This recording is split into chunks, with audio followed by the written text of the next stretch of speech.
away we go. Go ahead, Cass. All right, let me get your name. Antonio Lopez. ANTONIO LOPEZ. And how old are you, Antonio? 31. Right.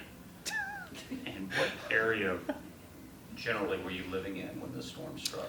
Like Star Avenue, like by George kind of Okay. area. 231-ish Star Yeah, Avenue? Okay. yeah. All right. So tell us, what it is that you remember the most, your most vivid memory from the day that Hurricane Michael hit. So the day that Hurricane Michael hit, my siblings and I, we had already evacuated, but we live with our grandparents, and they were like, we're in our 70s, we've seen every hurricane come through here, we're not leaving. And so originally we were like, okay, y'all are crazy, we're going on vacation. So we were happy to leave.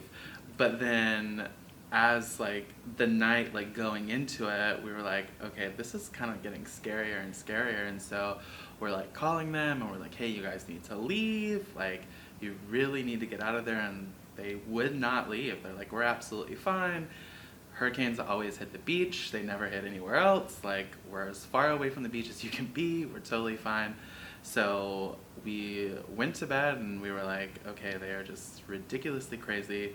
And so we wake up the next day and we're watching these reports, and then all of a sudden there's no cell phones anymore. And we're like, where are our grandparents?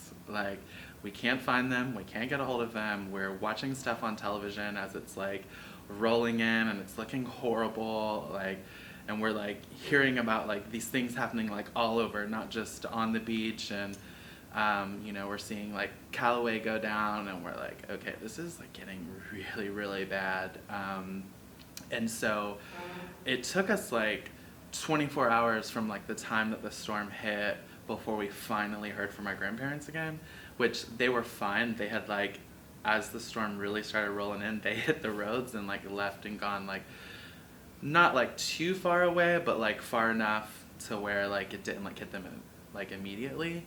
And so when we finally heard from them, we were just really relieved, but at the same time nobody knew what really was going to be left of the town or what really was going to be happen. And so it took us a week before we could even get back in to the town.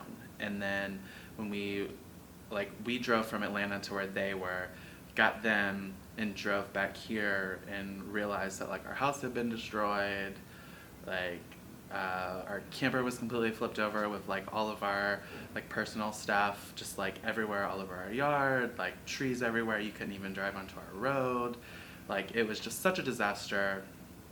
In fact, it's a year later and we still don't have that house or anything. So it's probably the craziest time ever. And with a slight rain, my grandparents are like, do we need to leave? Because we've learned our lesson, and never again will we ever stay behind for anything, no matter what it is. That's actually good. That was I'm great. good with That that. was a good story. You were awesome.